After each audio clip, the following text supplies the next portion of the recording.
Bismillah ar-Rahman ar-Rahim. Hello everyone and welcome back to the channel. Hoodie Hussam is back because it's a little bit cold. You get me, it's like 15 degrees over here. So big up to all of y'all. Make sure you guys are slapping the like button. Make sure you guys are subscribing to the channel if you're yet to do so. The reason why we're late is not only Lewis, it's Class Ref as well. That guy is a fraud and he made us all late. So Class Ref can hold that. But regardless, big up all of you guys in the chat.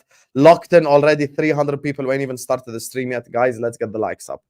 Immediately, as soon as you walk in, just close down your live chat and hit the like button right here, right now. Joining us on the channel, first and foremost, late invite, you get me, but he gets to be top row next to me because his team slapped up Villa by 4-1. And I love this guy because he joined me literally last second. I messaged him, are you free like now? And he's like, yeah, I'm free now. Man, like Jordz is in the building. How you doing, Jordz, man? Yo. As you said it, the only other 3-point collector today. We're at a different table. So when they speak to us, I want them to make sure to speak properly, man, because 3-point collectors this week. And I'm feeling extra nice. And there's a lot of words to be spoken, especially on a certain North London team, you know. But we're going to get around to that. Hey, it's not just the 3 points collector. I think we collected it in a different style, but we both did it in style, if you get what I'm saying. Like, you know, that second half performance by us, the way that you just tore Villa and you won as well. I don't even think the most optimistic Spurs fan in the universe would have said 4-1. But, you know, you got the win and it was unbelievable. Solanke with the Mo Salah celebration as well. It got me inspiring the youth. Big up Mo, man, the Egyptian king. Big up to you, Jordan. Thank you for joining us. Joining us next as well, his club stinks so much that I think a draw at home to Chelsea for him puts him in the top row because they suck. You get me? So he gets a top row invite because the others actually have standards. Man like Shikh is in the building. How you doing, Shikh, man? You good? Good, man. I'm good. Disappointed a little bit with the result because I feel like we should have won, but it is what it is. All I'm gonna say is, you know how you've heard the saying, "Don't hate the game," or "Don't hate the player, hate the game." Yesterday was an example of "Don't hate the game, hate the player." That's what I went through. So it is what it is. But I'm blessed, man. It's good. When was the last time I came out of a game and said we should have won? When was the last time I said something like that? You know. So yeah, we'll see. Lot to talk about, but yeah, we'll see. Big up to you, Sam. Big up. Joining us next on the channel, a draw away at Old Trafford. Not the end of the world for him. So he gets to be introduced next. I watched his video. Class Ref, you're a fraud. You're a fraud, Class Ref, if you're listening to this. Massive fraud as well. But joining us on the channel is my brother. It's always fuck Chelsea, love Lewis. Man like Lewis in the building. How do you, Lewis? Big up, brother. Yes, that was a lot to deal with in the last stream. Lautaro Martinez at left wing. But yeah, it's good to be back. Sadly, under the same circumstances, another year without a win at Old Trafford. Sheikh said something that resonates very well with me. Don't hate the game, hate the player, or something like that. Robert Sanchez, you piece of garbage, bro. If you find a way to cost us this Sunday, I will never forgive you. Word to Hussam, you make an enemy for life if you cost me that game next week. But it's good to be back. Big up, everybody. Oh, yeah. You definitely ain't going to forgive him if he cost you against Arsenal again. He did that anyway last year. Row. Fucking, I dare him. That'd be the funniest shit ever. Imagine going into Lewis, watch along. He's 1-0 up against Arsenal, happy as shit. And then Sanchez just gives the ball to Saka or some shit. Yeah, you'll see the camera fade to black because I'll be stomping it out. He let all of us down, bro. We were all proper Chelsea yesterday. But blame Robert Sanchez in it. And Fofana. And Gusto. And Madueke. But anyway, regardless. Yeah. Joining us next on the channel, guys, there's crisis. There's crisis in North London, Habibis. They lost to Newcastle. Edu is gone. There's an Arteta civil war happening right now. Arsenal fans are fighting each other. You get me? Again, like they did 3 years ago. So joining us on the channel to explain everything that's happening in the Arsenal multiverse, you get me, is the biggest troublemaker in the Arsenal fan base. Man like Egal is in the building. How are you doing, Egal, brother? I don't know. Do you have another letter for PGMOL this week? There you are. This might be the first time I've ever seen a gal speechless. Like literally, on the terrace on Thursday, he was cooking. He was going at Terry, barking it off, and today he's just silent. Not even But now yesterday you're he had gonna have smoke. to talk Egal, because we're not gonna allow this silent Egal librarian stuff. First of all, 500 people in the building, likes up immediately. Also, Shikh's channel is in the description, Lewis's channel in the description, Egal's channel in the description, and Jacob's channel is in the description. Go subscribe to every single one of these guys, man. Go show them love, go show them support. Egal, bro, what the hell is going on at your club? What's happening other than the football as well? Like, what's You going know, on? I do think the Edu leaving is kind of blown out of proportion because of the loss to what do you call it, Newcastle. But let's start with the loss to Newcastle. That right there, there's no excuse. We literally got outplayed for most of the game. We didn't create any chances. We were not the better team at all. And Hussam, you called me, and you could probably sense that we were going to lose. That's why you called me. And at the time, I still believed that we have that 2 minutes, 3 minutes of just brilliance where we can click into gear and we can get a goal. And it seems like anytime we just get that 1 moment of brilliance, something clicks into gear and the floodgates open up. We've seen it happen with other teams. Tottenham did it this week. Tottenham had a situation where they were drawing 1-1, and then 5-minute spell, they scored 2 goals, game done and buried. You know what I mean? We do that sometimes, and we do have that in us to be able to just have a moment. We can have a bad game and then just have a couple moments and then win the game from there. And that didn't happen on Saturday. 12:30 kickoff. No excuses from referees. No excuses from any controversial decisions or anything else like that. You can't sit here and say injuries was the problem, because we still had a good enough team out there to beat Newcastle. It's just they set up well. They got their goal. Isaac, beautiful goal. Lewis Hall and Libermento absolutely stepped up and shut down our wingers. Proper Chelsea. And we didn't create enough. We just didn't create enough on the day. And yeah, Newcastle deserve a lot of credit, and we need to look at ourselves and make drastic changes, because offensively, we've regressed. Okay. The question now, before we get to Edu, Arteta. Where are you with this whole Arteta conversation? Because we have to ask the question, because what the hell happened against Newcastle? So you've already, I've seen you as well on a couple of streams. I've seen you speak about it, but tell us right now, 2 days after the loss, where are you with this whole Arteta thing? I'm not saying Arteta is the fall guy right now. I'm saying come the end of the season, I still believe we can find our way in a situation where we can still be back into this title race or catch up to Liverpool, in my opinion. But if there's a situation come the end of the season where we're trophyless again and we're in the same situation and we finish 3rd and 4th, that is where it's unacceptable for me. But at this moment in time, I do think we still have a lot of leeway and a lot of space to catch up. We just need to figure out what the hell we're going to do offensively. This cowardice defensiveness is starting to hurt us, because we're still conceding goals and we're still being very cowardice at times, too pragmatic. And sometimes you have to ask yourself, you don't need to be pragmatic in this game. You need to find a way to open up and get goals, especially when you're 1-0 down. But hey, what are you going to do? And going to the Edu thing, I don't think Edu leaving is linked at all to what's going on right now on the pitch. I think Edu leaving is strictly down to his ambition. Edu has the ambition to want to be a CEO one day. He doesn't just want to be a sporting director forever. So Arsenal, they're not offering him the opportunity to be CEO. Arsenal are not offering him an opportunity to get a higher raise or a better position. Comes along the Nottingham Forest / Marseille owner, who's now not only offering a position to be the head of a multi-club situation, he's offering him the opportunity to be a CEO of a multi-club situation, a club that's in Brazil, a club that's in France, a club that's in England. So he'll be able to run Nottingham Forest, Marseille, and a club in Rio. But what about all the reports that like Edu wanted different players than Arteta did and stuff like that? I think that's all. I think that's all more to do with Edu wanting more power and more decision-making power at the club. Seems like he was getting his toes. It seems like he was getting the power stripped away from him, and he wasn't the final decision maker at the end of the day. Where now he's going to be going somewhere where he's going to have more decision-making power. He's going to have more say, and it's a situation where before it seemed like they worked together as a group, and then the final decision came down to the board if a deal wanted to get done or not. It wasn't, and there was another thing where Edu is now, since he already has a pre-agreement with another football club, the club is like, beat it.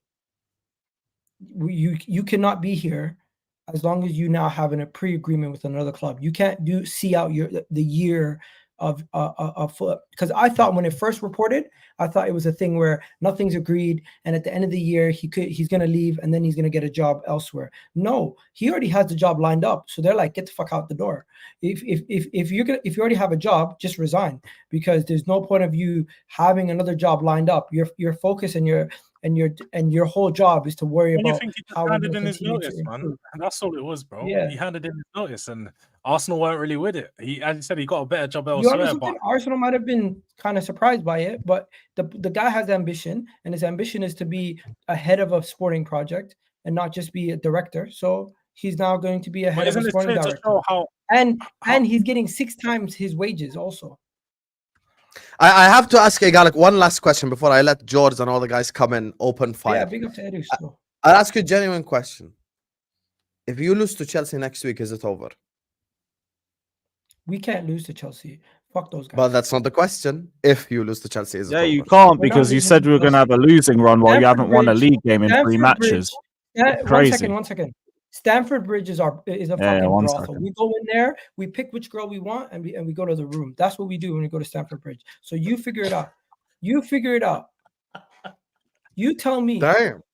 12. this is coming from a Did married you man. just call Stamford Bridge the red light district? That's insane. Yeah, that's what it is. I don't know. Chelsea Right. could win. He said everyone. Okay, in the theoretical possibility that 12 they minutes, is 50 it over? seconds, guys. Stamford Bridge is a brothel. Their defense is open as fuck. And when it comes down to it, Chelsea will fix our defense, our goal scoring issues. We go to Egal is Stamford back. Bridge, magically we're just gonna appear and score goals. I'm more worried about Inter Milan on Wednesday than I am Stamford Bridge. Chelsea is not a problem. Chelsea right now, they are a good bad team. They're good against bad teams, but they're not that good against good teams. That's what they are. Well, what is Arsenal seen as they haven't won their last 3 league games? Yeah, fair enough. But we're still gonna beat you. Good. It's good chess. I love that Egal got the chest out. We got it out. like of him. all that sad George, talk, talk to me about Arsenal. I I feel like there's respect a lot it. on I your respect mind. it. Go ahead. I Yeah, needed there was a lot on my material. I needed material. 100%. I needed that list. But yeah, no, to be honest, there's a lot going on at Arsenal. Firstly, let's start with the Newcastle game, because problems all over the pitch, man. Well, we did tell Egal, St. James's Park is not a place that you guys fancy going. Whether it's the atmosphere, whether it's the 5-hour travel, whether it's the Geordie Birds, I don't know. They just don't like nothing up there. Arsenal don't be getting no wins up there recently. They're not having no fun. And yet again, when the pressure's on, they crumble. There was poor performances all over the pitch.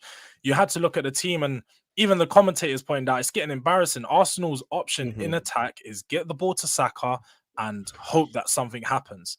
It's nothing else away from that. When you look at the other side of the pitch, Martinelli has nothing to offer.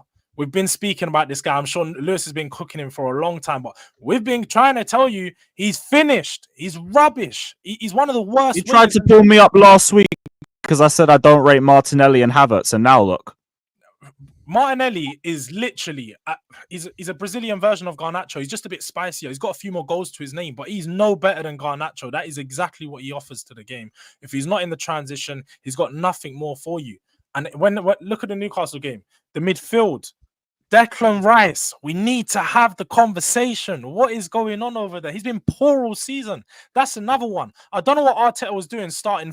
He had 3 CDMs.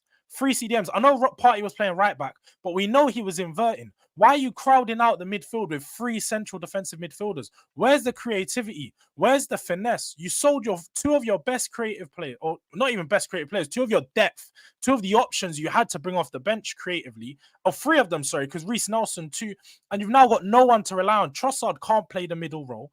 There's problems all over the pitch, honestly. Apart from the defense, Arsenal can say he's pretty good. Still conceded the same amount of goals as Spurs team, by the way. It's not that good. It's also, they are 4 goals away from the 15 goals conceded record I was told they were going to break.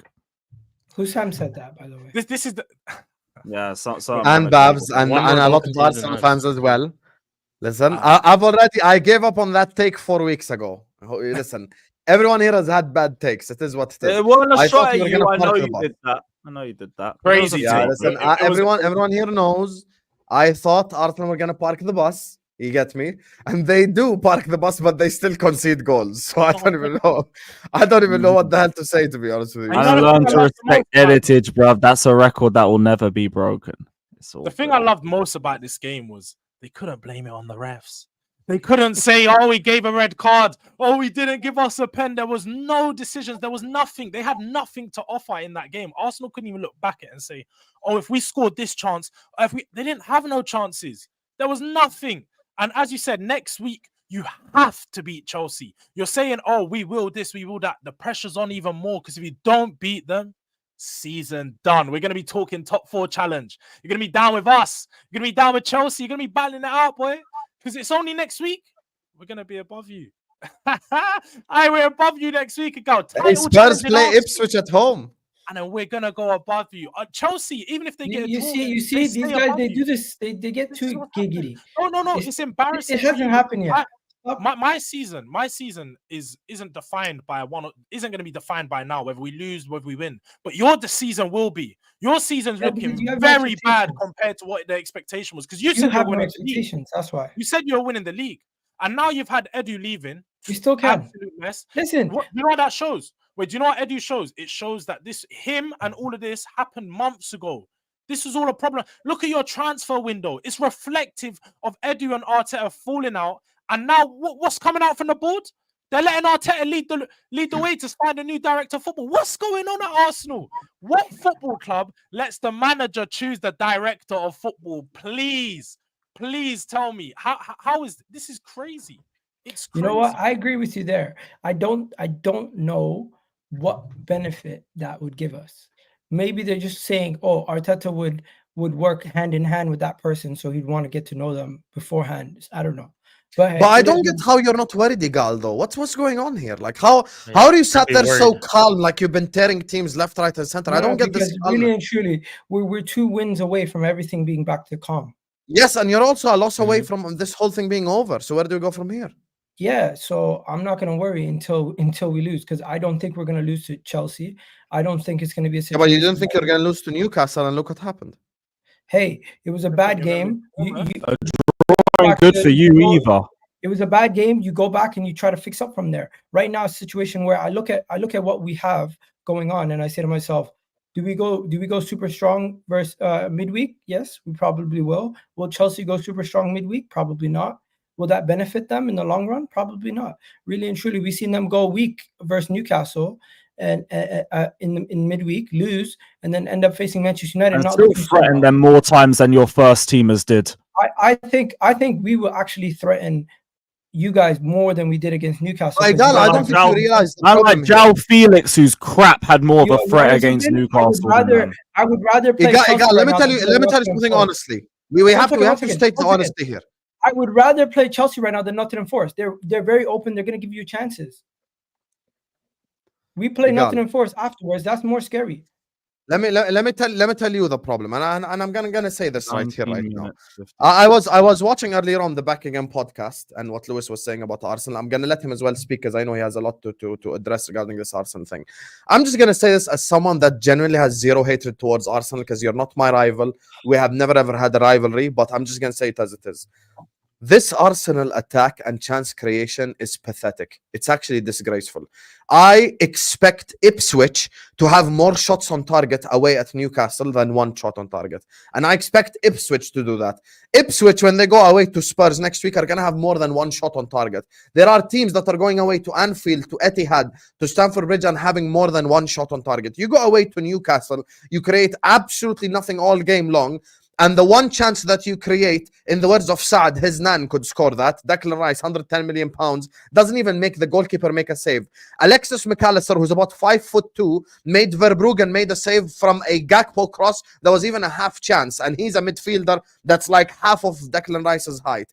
The problem with your team currently is creativity, and these problems cannot just be solved like this. You can't just start creating chances. You can't just start playing beautiful football and shit. Arteta has actually went back on his principles, because last season, in the last 6 months from January until May, and that's one of the reasons why I said Arsenal are going to win the league, you were slapping up teams 6-0 Sheffield, 6-0 Burnley, 6-0 West Ham, actually playing some decent football, beautiful football, everyone scoring goals, everyone involved. And you go away to Newcastle, have one shot on target and create nothing the whole game.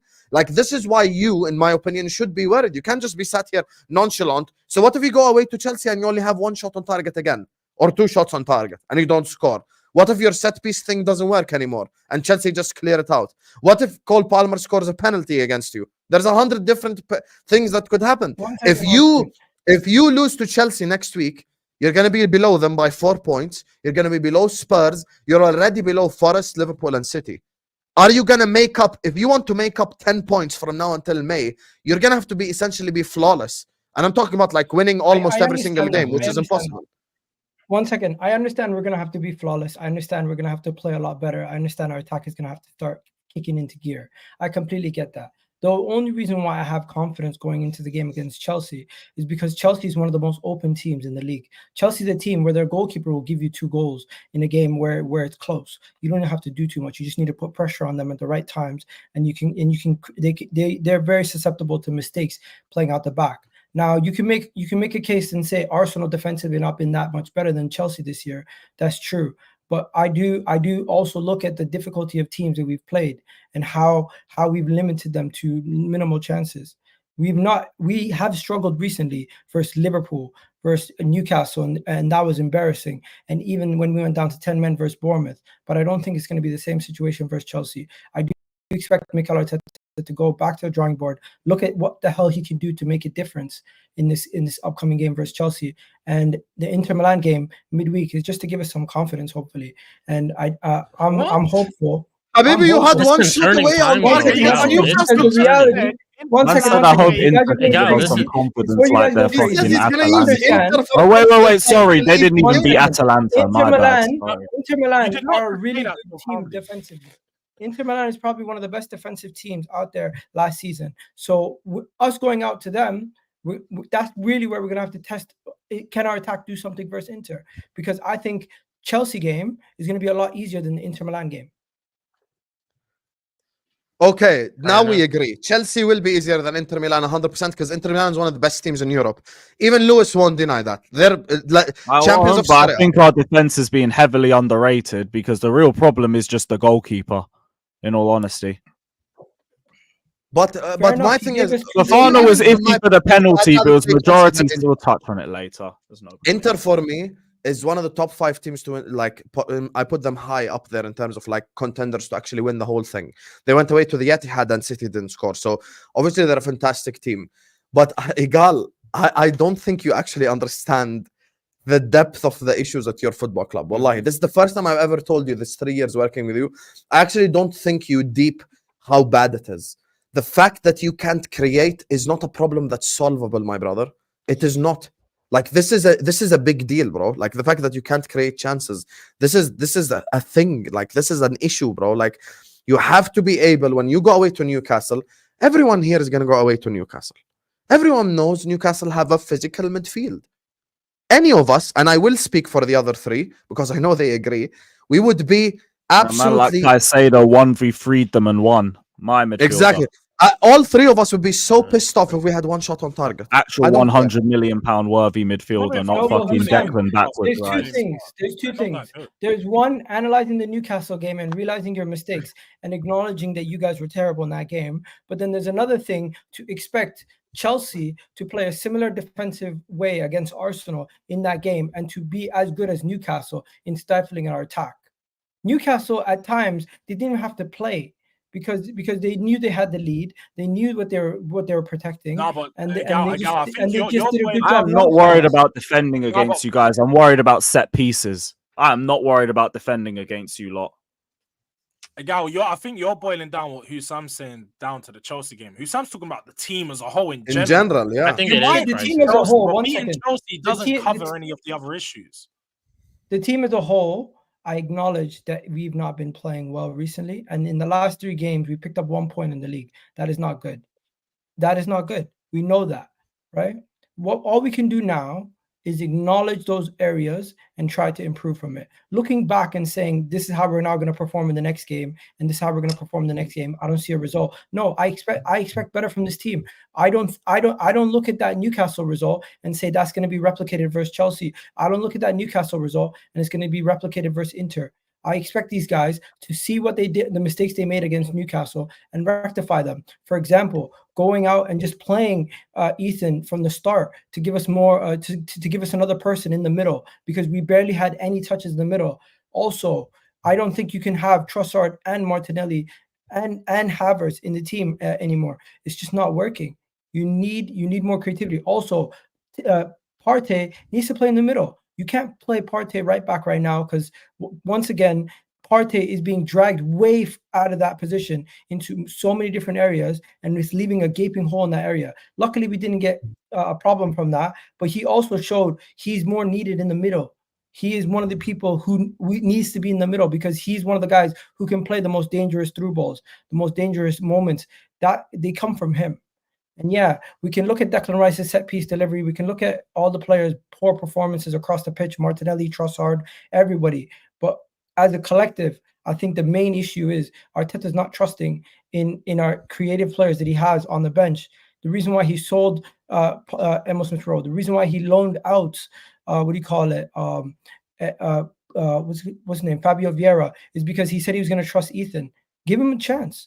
He came on and we looked more threatening in almost every game. I would start him and I would give him more game time. And at this moment in time, he's giving us more creativity than Moreno, than Rice, than anybody in the middle. Egal, can I genuinely show you what you remind me of right now? This is you. I swear. Yeah, Hussam, Velv, this is honestly what you got a job remind me today. of. Hey, this is the beginning. Velv, you got a job today, bruv. This is the beginning of the end, Hussam. For Or Arsenal, RSM, big up both. This is the beginning of the end.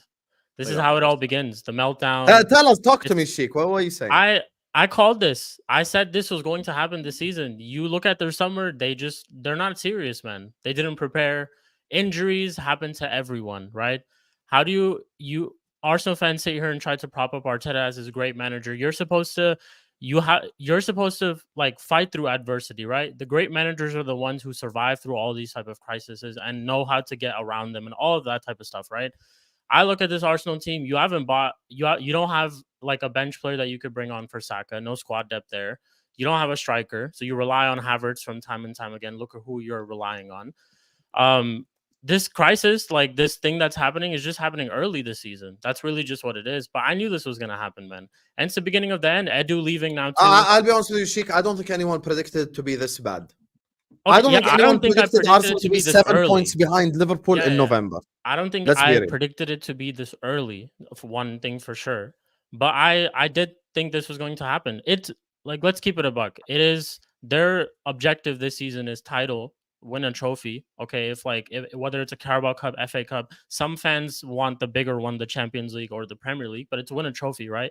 And in the Premier League, with the way that they've started off this season, it's just to me, it's just how early it's all begun. And I think that's why the meltdown, it's starting. For me, it's the beginning of the end. That's why I say it. I see it happening. I see this performance against Chelsea. I can't convincingly say that Arsenal will have a good performance. I definitely give Chelsea, I think Chelsea will turn up for that game. I don't think it's as easy as. But Shikh, the problem is with that Chelsea game is the way that they played against you. That's the issue, and we're gonna get into it later. But if they actually played better at Anfield than they did Old Trafford, even though that they lost. Mm-hmm. Yep. Yeah, that's what I'm saying. There are two versions of Chelsea we saw, and if we saw the Chelsea from yesterday, I think Arsenal would beat that version of Chelsea. But the same way, if you look at, I don't know. When Garnacho fucks up, Martinelli fucks up also. The same way how you're looking at looking at Chelsea. Now, if it's Luis Diaz, Fairs, we get cooked by more goals. No. Lewis, talk to me about Arsenal as well. Why are you quiet? This is your feast right here. I'm letting everybody go. I know I'm gonna get my turn. cooking Arsenal, same way as everyone else. It's funny that the week Egal predicts a Chelsea losing run is the week that they lose. Especially the third game in a row without a win. I wanted to add that again. And the best part about this is no waffling about the ref. Some Arsenal fans really tried to. They was like, oh, I need to see another angle of this Anthony Gordon and Gabriel Jesus collision in the box because it might be a penalty. No. There is no talking. There is no letters. There's no nothing. And another brilliant thing about this is as well, people can't agree on who the worst Arsenal player was because there were so many standout candidates. It was such a pathetic performance in general. Martinelli locked up again, as per usual. I've come to expect it again. This is why I said last week I do not rate Martinelli. He hasn't done enough to earn that respect. All that tax that you had from that goal against Chelsea in 2020 when you did this and everything is gone now. Nobody even remembers that crap. Saka, I will give the benefit of the doubt. I do think he was double, triple marked. Out of everybody, he was probably the best forward. Still not a good game from him. But, I mean, he weren't nearly as bad as the other forwards that you guys had. Kai Havertz, man, like clinical, but I need a striker. Kai, he's supposed to be better than Nicholas Jackson and everything like that. Nicholas Jackson scored against Newcastle, first off. Second of all, Nicholas Jackson will stay in striking positions. Unlike Kai Havertz, mister, I think I'm a left wing one time, a right wing one time. I'm going to be the one whipping in the crosses instead of being the guy who should be in the box heading the crosses. Everywhere but the central area. Man is lost. Like he took a bong before the match or something. Partey lost our position after time roaming into the midfield. Declan Rice is Declan Rice. Like I've said for years, Declan overpriced. He is not worth that money. There's a reason why I was willing to see Chelsea spend that money on Caicedo and not on Rice. The man is not nearly effective enough for that price tag. Marino, what a waste. He ain't done really nothing to show me why they bought him. Who else? Trossard. How did I forget about Trossard? Get back on the bench, bruv. Because you're only good off the bench. You're good against tired legs. Tired legs, Trossard. Well, in a starting position? Nah. I don't really see it. But it is great to see another Arsenal collapse because now all the pressure is on them going into the game at the Bridge. These men have to win. They have to win. And so do we. But people ain't going to be talking about us. They're going to be talking about Arsenal in the build-up. Because if you don't win, it's 4 games without a victory. Phase 5 Arteta for this. Like I said for weeks ago, you lot gave up your culture. I remember 10 years ago, I will never let you lot forget. Oh, how can Chelsea win the league playing this negative, ugly brand of football? I'd never want to see the Arsenal win with this brand of football. I'd only ever want to see us win the Arsenal way. Now you lot are doing this and you're not winning anything. You haven't won your last 3. Like I said, you must deliver a major honour this season. And it don't look like you guys are. Pressure's on, innit? Lewis, we agree on major, by the way. Don't bring me a Carabao Cup after 5 years. Yeah, none of that. Yeah. No one cares about the Carabao Cup. Listen, when it comes to what Lewis said, Lewis, do you forget to the Arsenal 1-0? No. I remember that. You lot were hypocrites back then for that. I'm just bringing it back up because you lot would ignore that. I don't care what people said about that. At the end of the day, if you're winning, you win. Who gives a shit how you win? You could win every game, and you win by like 2 goal margins, 1 goal margins. Who gives a shit? That's the point. Yeah, but the problem is you ain't winning, though. I know. I'm just saying that part right there. I'm saying your fan base gave up that ideology in the hope of winning, and you're not even going to do that. It says a lot about the morality levels in your fan base. Lewis, you know when I call you out for what Chelsea fans say, you say, speak to them, don't speak to me. So you speak to them. No, I hear that. Like, there's a lot of Arsenal fans watching as well. It's not just directed at you. I'm talking about Arsenal in general. Fair. As for next week, are you coming with confidence? Are you guaranteeing a win? Not guaranteeing a win, but we should be winning. I'll be very, very fucking annoyed if we don't win. You guys are there for the taking, in my opinion.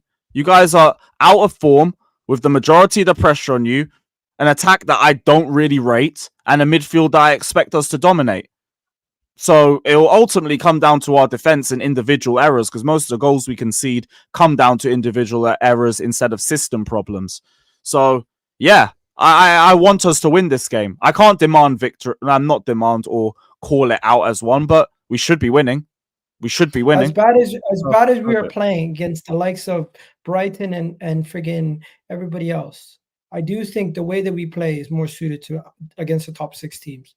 And we definitely will show more versus Chelsea, and we will surprise some people versus Inter in the coming days. Arsenal have a lot of time, a lot of work to do. The reason why everyone is getting onto us so much is because of the opponent that we lost to and how in the manner that we lost in. It was an embarrassment. Yes, the performance is the worst part. The performance was horrific. But I do expect a bigger performance away to Aston, away to Chelsea, away to Inter Milan. You guys right now are drawing a lot of conclusions off the last 3 results. I still think it's more pressure on you to win though against Chelsea than for Chelsea. Of course, to win but 1 second, that is a guarantee. Even if we won the game versus Newcastle, it was still more pressure on us to beat Chelsea, no matter what. Because Chelsea are not the team that's supposed to be competing for the league. Chelsea is supposed to be in a top 4 battle, and right now they're mathematically level on points with us. True. So it is. Yes, and I was just gonna say, right now, Chris Wood is player of the season. Basically, it's fucked up. Relax, don't go that far. Salah is player of the season. Go ahead, Jordz.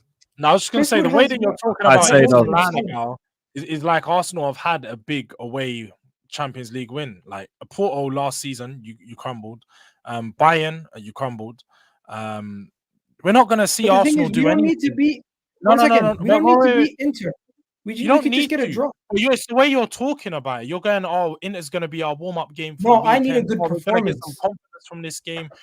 This is going to be one of the hardest. This is your hardest Champions League game that you've faced up until now. Maybe Bayern Munich might have been a bit tougher, but this is your second hardest game of the whole season after City away. By the way, facts. In general, this is your second hardest game. I'd I'd say Inter away is tougher than Liverpool at home right now. No, Liverpool away is still going to be tougher. No, I'm saying Liverpool at home for you because you played us at the end. No, because of what it means in the grand scheme of the season, a loss away to Inter would not be backbreaking as a league loss right now would be more.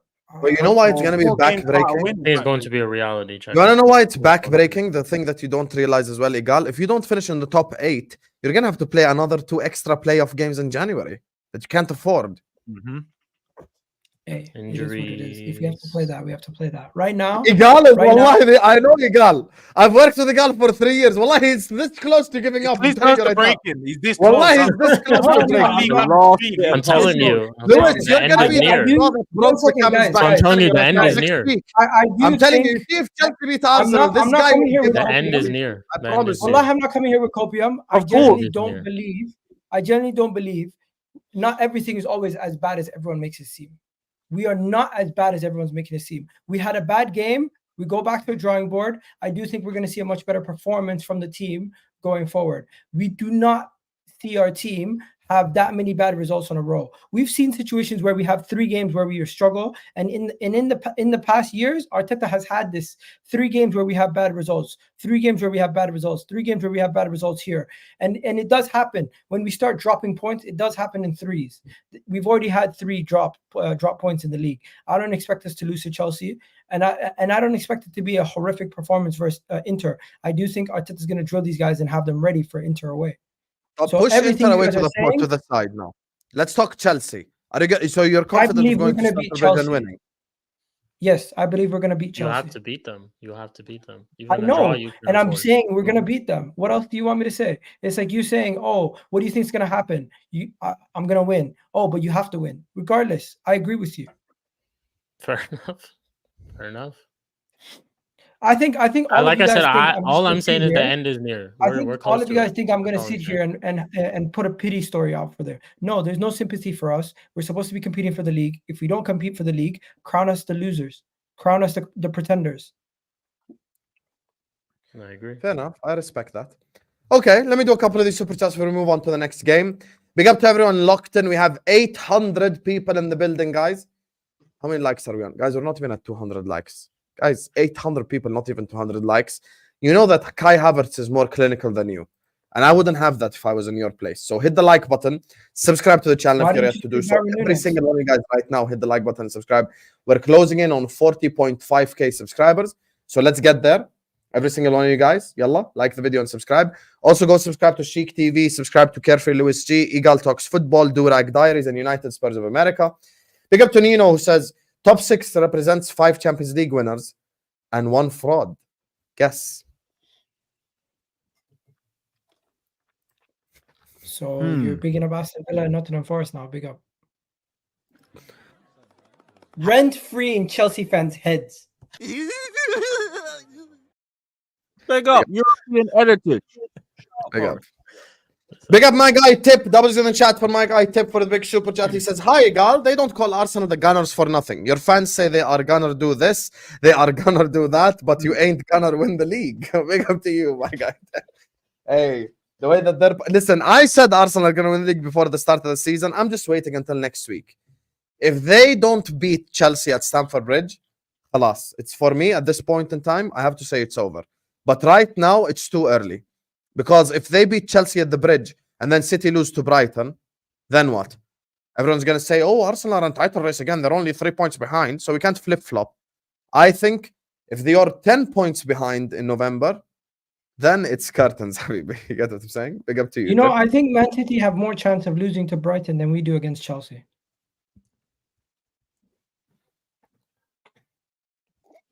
Man City have a more chance to lose to Brighton than you have to Chelsea. Okay.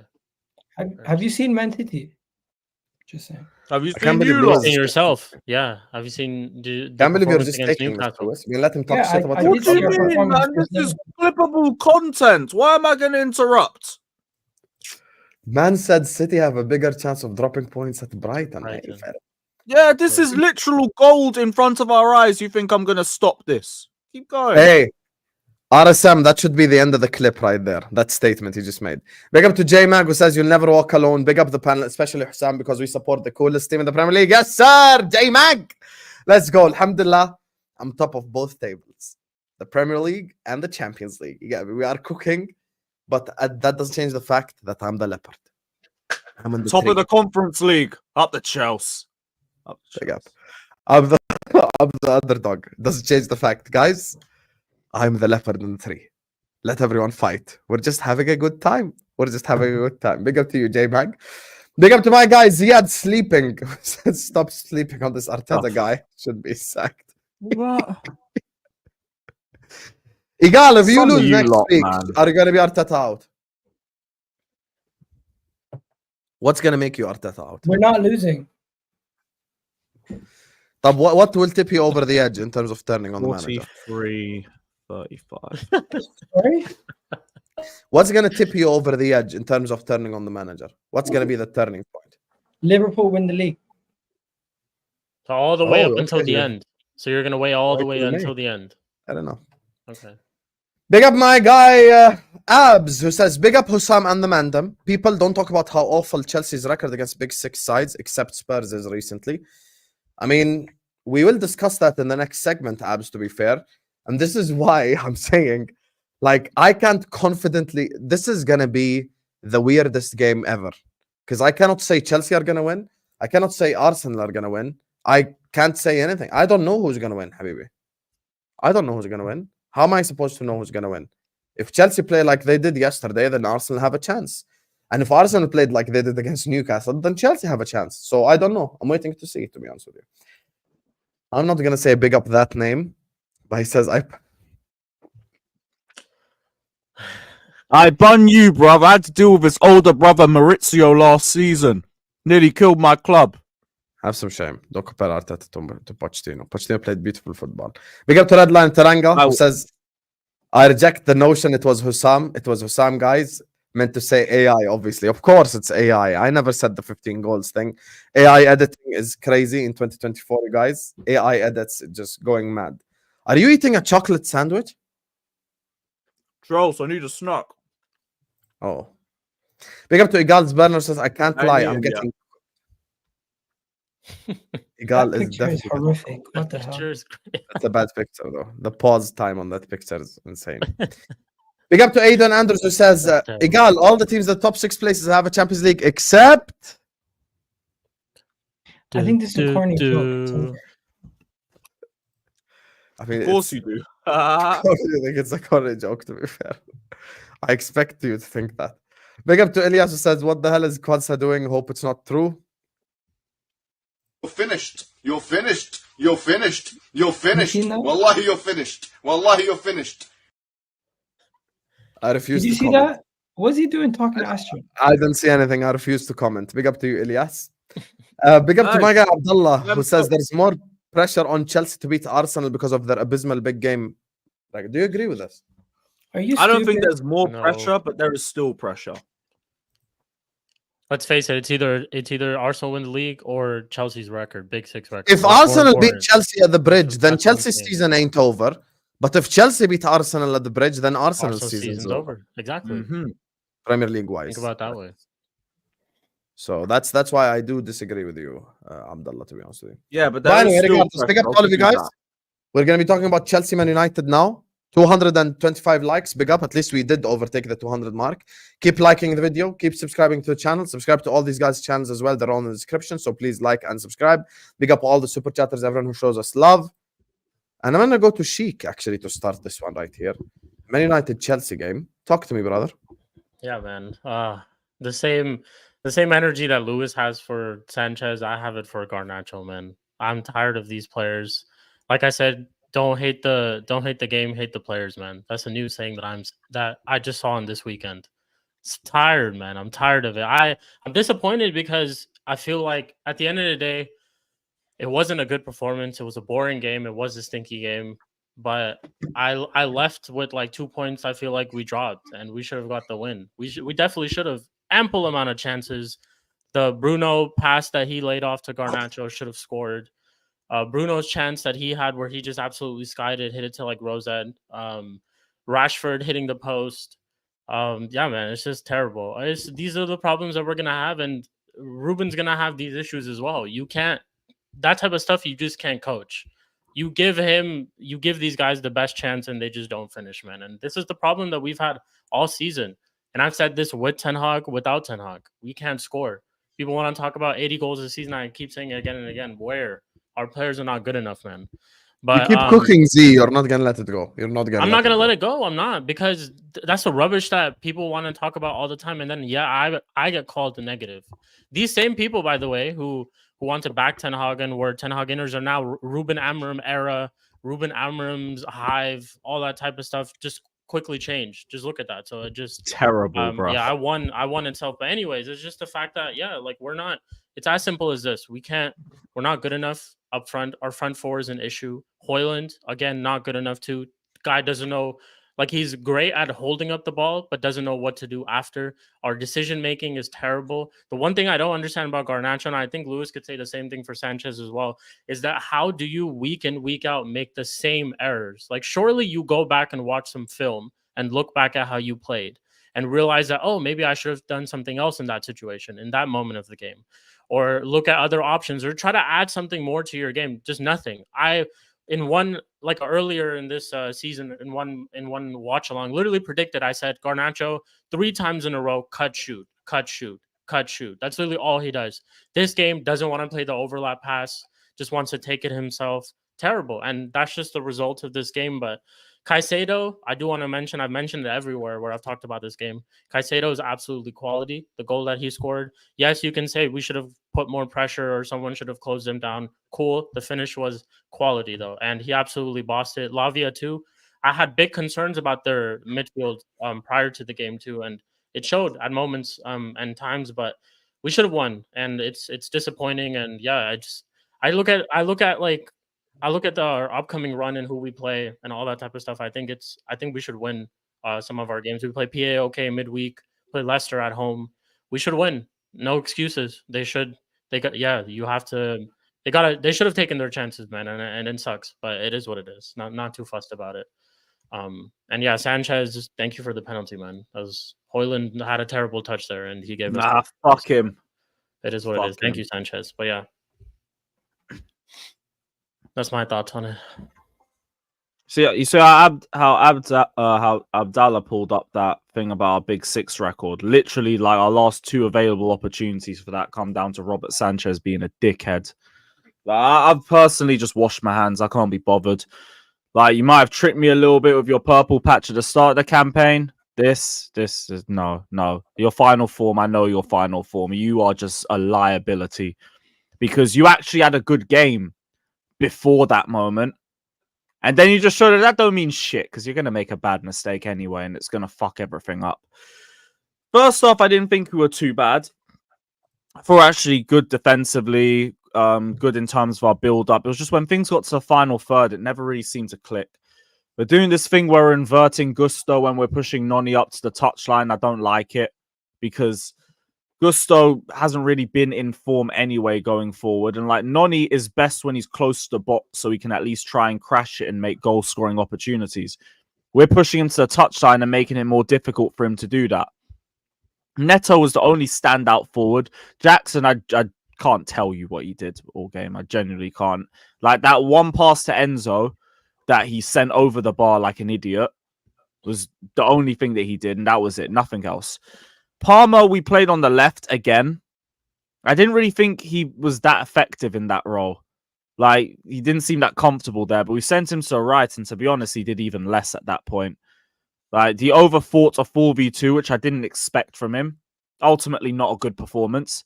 Neto's the only standout forward, but I still think, like, first half wasn't really that worrying for me.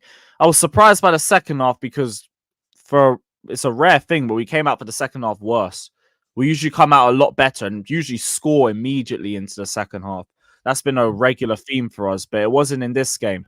At least we made the right decision to sub on Cucurella and take Gusto off. I need to see that against Arsenal. We don't need to be putting Gusto in unnecessarily at any point now, but it looked like we were going to score until the crappy penalty decision, which I put the majority of the blame on Sanchez for because he's the one that gives a pass to Colwill under pressure that goes out for a throw-in, and then they make the penalty decision immediately from the throw-in afterwards. Fofana is caught ball watching. He does have to hold it for that one. He takes part responsibility, but I actually think he had a good game in spite of that. I know it's only Højlund, but he did his job against him. Can't say anything about a man just doing his job defensively. It is what it is. I don't think any of the defenders bar Gusto had a bad game, but shit penalty to give away.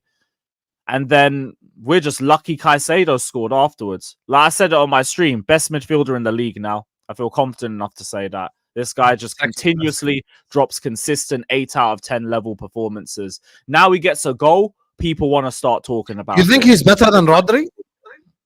Rodri ain't here. So the throne is empty. Playing that card, okay. The throne is empty. Someone has to take the throne in it. So shout out to my guy Moises. He will carry the flag until Rodri's back. Then we can have a real battle. But yeah, best midfielder in the league for me. After the equalizer, brought on Mudryk, bit ineffective. Preferred the ball to his feet, even though God blessed him with pace. We don't know what to do with it. And yeah, disappointing draw. Ultimately, a really, really disappointing draw. Why can't you get over the line at that stadium? What's going on? I don't know anymore. These lot were there for the taking, and then what happens? We have to come back because Sanchez gives away a dumb penalty again. I don't know. Like our forward line just didn't turn up. In all honesty, yeah. Like, Palmer didn't turn up. There were a lot of players that just really didn't turn up. Jackson, who normally has been, didn't. Palmer, who I was really surprised because he was getting into the right positions, but there were times where he just wouldn't shoot or he wouldn't play the right pass. Hero ball. Yeah, he was being too careful. It didn't, like, one of the two. It wasn't making sense. But yeah, it's just it's that really. I was surprised because prior to the game, I was nervous because I looked at this Chelsea team and how they played in all these other games prior to this game. And I was like, okay, there's definitely moments where they could expose us. And then I looked at myself. And then when I look at myself, there's all these other problems as well. So it's like we didn't play anything like exceptional tactically. Like we didn't outclass anyone. None of that stuff happened. We just showed more energy on the day. Like the fans were up for it. The players were up for it. Ugarte, you could see that everyone normally, like one thing that I noticed was a lot of our players, a lot of them were just moving around. That's not something you see a lot under Ten Hag where they just jog or they're just walking back to position. This one, like they were moving around a lot. Ugarte, Caicedo, all of them, like they were. So it's just, with Chelsea, it's disappointing, but it's disappointing on both aspects because I feel like the game could have been won on either ends. But next week really is it. I think next week is like the game that Chelsea fans should look at too, where if they don't get a result, then it's definitely a lot more disappointing than this one. So I got my disagree with eye you on a lot completely. of Headed into this game, I think beating United is a lot easier than beating Arsenal for them, especially given the fact that it's a rivalry. but now given the result as bad well, now record. that they drew, now that they like given the results as well, now that they drew to us, now obviously this game has a lot more towards it as well. You know, in that aspect, that's what I mean. But I think they could get a result. I say it in that way. That's why. I'll at give this you my Arsenal unpopular opinion right now. Mhm. If Mo played for Chelsea, they win that game 5-0 yesterday. Just if he alone existed on that pitch. And I'm not even talking about his record against Man United. I'm simply talking about the decision making in the final third. That's all I'm talking about. Yeah. Madueke, Mhm. that was his worst performance I've ever seen of him, and he's had some bad ones already. Gusto, probably his worst performance in a Chelsea shirt I've ever seen from him. Couldn't pass to save his life. Neto. Palmer, given the fact that he's the best player in the league That's level, has to hold He some smoke he for had it the best because the chance, guy, yes. you cannot say he's the best player in the league and then you perform this way. He as well. The problem with Palmer is it's like he wanted to be the newspaper headline. Like, I'm going to score. I'm going to do this. And sometimes there were times like towards the end in the last 2 minutes where he had the ball and just outside the penalty box and Neto was wide empty on the right-hand side. I think he could have made that pass to Neto, but he didn't do it. Neto dribbled a lot and caused chaos a lot, but didn't really create anything from outside it. The guy that I felt bad for is Jackson because they didn't create him anything. They did not create him a single chance. There was not a single moment where it's like, Jackson has been played through on goal and he missed a one-on-one or some shit. Jackson, I can't blame for that game. But overall, it was the forwards from Chelsea. It was quite literally the forwards from Chelsea that cost them the game. Did Neto not From have Man the best United's chance to perspective, win? I'll just end on this, Egal. From Man United's perspective, to a smaller degree, it's the same thing. But even though Man United had higher XG, my eyes will not fool me. Chelsea were in dangerous positions 100 times. The reason why they don't have higher XG is because their forwards couldn't make a decision to save their life. That's the issue. That's why they didn't have higher XG, because they didn't shoot on target. They didn't put any pressure. They didn't do any shit. The fact that Caicedo had to score that goal, it shows you how shit the Chelsea forwards were yesterday, to be honest with you. Mudryk is literally pace and no brains when he came on as well. Mudryk had a moment in the second half that summarizes his Chelsea career. He dribbled past the right back, and there was 7 Chelsea players in the penalty box. Cross it right there. No, let me take an extra dribble. I think Mudryk football IQ you cannot fix. You cannot fix football IQ at this point. It's a shame because I still think he's a good passer. It's just you got pace for nothing. You don't know what to do with it. You ain't got a clue. It's mad. It's mad. Like if I give Gakpo Mudryk pace, he'd be one of the best swingers in the league. Like if he had like 99 pace and he could shoot like he shoots now and shit, he'd be a very good winger. But the problem is just Chelsea were like the best way I think that summarizes Chelsea performance, toothless. Like just in front of goal, toothless every single time. Yeah. Both. Yeah. What do you The mean thing both? is, both teams lack the cutting edge at the end. Oh, both. Yeah. Yeah, both teams do. And they both hit the bar also. I thought first half, maybe I thought Chelsea should have won it. And then second half, I thought maybe Manchester United could have squeezed it out at the end. And I'm looking, and the reason why I mentioned Neto, I thought Neto had the best chance of the game to win it. I look at all the other chances, and I'm like, they're relatively even. Neto at the beginning had the best chance to, like, if Chelsea take the first lead, I think you go on to win that game. It's just you let Manchester United, you let Manchester United get that penalty, and it all comes down to Sanchez. Sanchez is literally gifting people goals on a regular basis. Chelsea, they have Santa Claus in defense. He's literally gifting everybody goals, and you can't really do anything if your goalkeeper is that bad. It's on the manager. Is he going to change the goalkeeper? Or are they going to continue to find? They're going to continue to go down with Robert Sanchez. Don't you have like 8 goalkeepers? Aren't any of them better? And then I'm not going to sit here. I think they are. I haven't even watched 7 of them, but I'll put a bet on it. Fair enough. Lewis gave Sanchez time and defended him this season, but listen, you can't. Another big game fuck up, and we got Arsenal When it's next. costing you points like this, I would be so annoyed, man. If it's costing you points like this week after week. Yeah. It's not even the last game, and I see some shit briefing about how we believe in him and what was the wording? Where was it? Where was the stupidness? The feeling is his decision making will catch up with his talent, and at 26, his performances will continue to improve. And they think he'll become one of the best goalkeepers in the league, and he's got all the ingredients for it. Like, get the fuck out of him, man. No one's Bro, I'm telling you believing right that now, shit. as an expert in shit keepers, in the Premier League era, besides like a 2-year run by Pepe Reina, I've only had one good keeper. Keeper is not a talent that becomes suddenly better. Okay? I've seen this shit before 500 million times. Loris Karius, before we bought him. Martinez Yeah. got better. No, but Martinez was always a good shot stopper. No. Martinez was shocking. He got better playing out from the back. 2013, 2015, he was shocking, bro. Yeah, but the guy was 21 at the for time. that long? Sanchez was 26. How old is Martinez now? Martinez now is in his I said that 30s, bro. 31. This guy joined Yes, us a but he long was time ago. 20. That's my point. Yeah, he got better with age. He's one person Yeah, who's that's what I'm saying. improved. That's How what I'm old saying. is he right now? He's 32. He was 22 at the time. Sanchez is 26. 26 is when you're supposed to, as a goalkeeper, now you take the next step. Nah, bro. Like, I am speaking for Lewis a little bit here, but if Jorgensen made the same mistakes, he'd be a lot more forgiving because he's younger. Yep. And he hasn't For been playing for us example- as long. Benefit of the doubt. My man was making bare mistakes in 2015. Now he's one of the best skilled goalkeepers in the world. He can still improve. It's just Chelsea are not going to have the patience for him to improve. That's the But fact. he's 26. Yeah, because bro. like he's fucked up too many times for us. It's a consistent Yeah. factor with him. I can't be bothered with it. Man got And the benched by problem is that Petrovic, who I goalkeeper don't position even is rate the- like that. Yeah, and the goalkeeper position, anyway, is the one position where you can't really afford fuck ups, to be fair.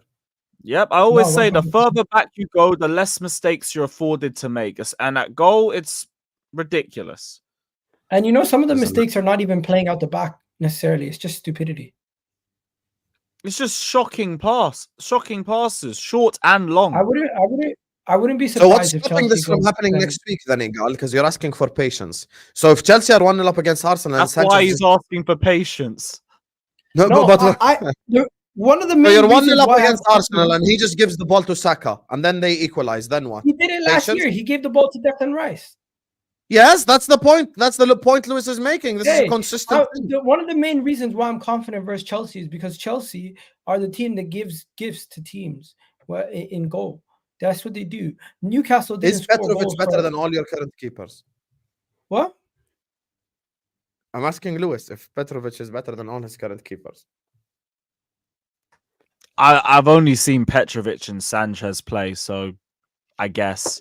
Jorgensen, I haven't seen enough football because it's the Conference League. I mean, you barely get tested.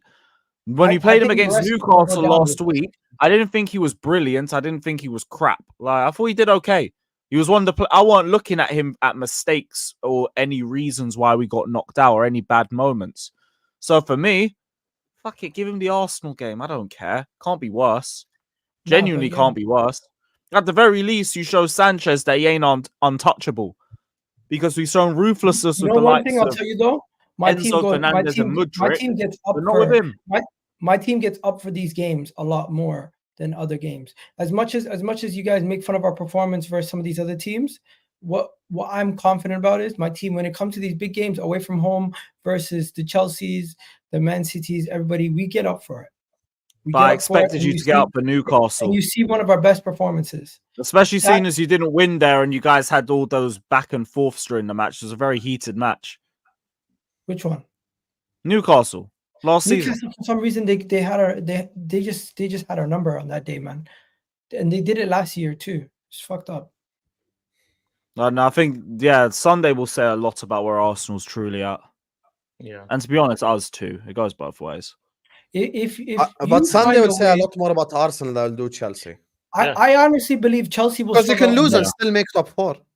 I Yeah. believe But, yeah, Chelsea. it's more important. I believe Chelsea is a good team against all the shit teams. They'll batter them. And then against the top teams in the top 6, they're going to struggle against them. The Liverpools, the Man Cities, the Arsenals, the Manchester Uniteds, the Tottenhams. But once again, That's that's how where you get they're top struggling. 4. If you beat all the shit teams, you But get even top then, 4. we didn't struggle against 2 of them. It was United, funnily enough, that we struggled the most against. No, but you Liverpool still and lost City, I to- still think we you made still good lost to showings of City. ourselves. I You know we still lost. It to don't mean Liverpool. shit. But we didn't get battered. It wasn't an actual, like, bad performance. It was a bad result. So I was judging it. I was judging it based on the fact of points accumulated. You're not going to accumulate too many points based off the top 6 teams. You're going to get majority of your points from all the other teams. That's what I'm saying. I think you're going to have. That's up to us to change, isn't it? I think all your performances against the top 6 teams is just going to be like to check your levels. I hear that. I can agree with that more. Ultimately, we have to change and it's also based on how you guys are built. You guys are attack heavy, and you need a better defense versus the top 6 teams because your attack can't outscore the top 6 teams as much as you would be able to some of the other shit teams lower down the table. Where we have been so pragmatic that it's kind of ruined everything we've had the last couple of years. And hopefully, when Odegaard gets back, we'll see a lot more creativity in the middle, and we'll see more touches. Because I don't know if you guys seen the passing map from the previous game versus Newcastle. There was a massive hole from everywhere in the middle into the box. Do you believe Odegaard is what you're missing right now? Bro, Odegaard is another goal scorer. Odegaard is another creator. Odegaard is another tempo setter. Odegaard is another leader in the team. Odegaard is another person who takes the game by the scruff of the neck. 2 years ago when we played Newcastle away, he's the guy who took the ball, one touch, scored from outside the box. Shikh, where do your club go from here? That's a good question. Which honestly, like, we'd have to. Ruben Amorim obviously is joining on the 11th. In the middle of the international break, and then we have Ipswich away. Of course, midweek we have POK and Leicester, and like I said, we have to beat them. Performance-wise, it wasn't, like I said, there wasn't no like master class or anything. I think players showed more effort on the day and the occasion. But I think if we play the same way that we played against Leicester midweek last week, I think we should be fine against in the Europa League and against Leicester on the weekend in the Premier League. Ruben joins. I think he's going to figure out a lot about this team, but he's Amarim's next game is against who, right? Manchester City, yeah, and I'm going to be watching that game for sure. Midweek Champions League. Yeah, you know your fan base is about to run the nastiest agenda ever if he beats City in that game. You know. Oh this, yeah, right? oh yeah. And I predicted him to win 2-1. That's what I'm saying. Sporting 2-1, man. Gyökeres is on absolute smoke right now. He's on absolute smoke. So oh my god. Yeah, we'll see. And it's like kind of emotions to it. He's sending off game, Champions League. He's gonna leave them and stuff like that. So they're gonna turn up. It's a home game for them too. So the fans are gonna definitely turn up for that. He went from a Champions League club to a Europa League club. That's crazy, man. Rejected your club too while in the midst of it. Please don't tell me you believe that PR. Stop it. Whatever. It is what it is. He was contacted by a lot of clubs, but it's cool. It is what it is. He's here, but hey, we got, like I said, he literally interviewed with West Ham. Have some shame. On a real is what I would say. I don't think fans should be like this, all this, like, oh, Amorim's here, we're gonna all of a sudden compete for top 4 or top 6 is like a guaranteed now that Amorim's here. No, we have a lot of work to do. This Chelsea game showed you that you can coach these players in whatever way. These players are just going to be these players. They're shit. They can't finish. They can't finish at the end of the day. So Ruben Amorim's going to figure out a lot about this team and how he's going to set up this team. I'm very anxious to see, of course, who he's going to select. Obviously, there's a lot of things that I ask from him.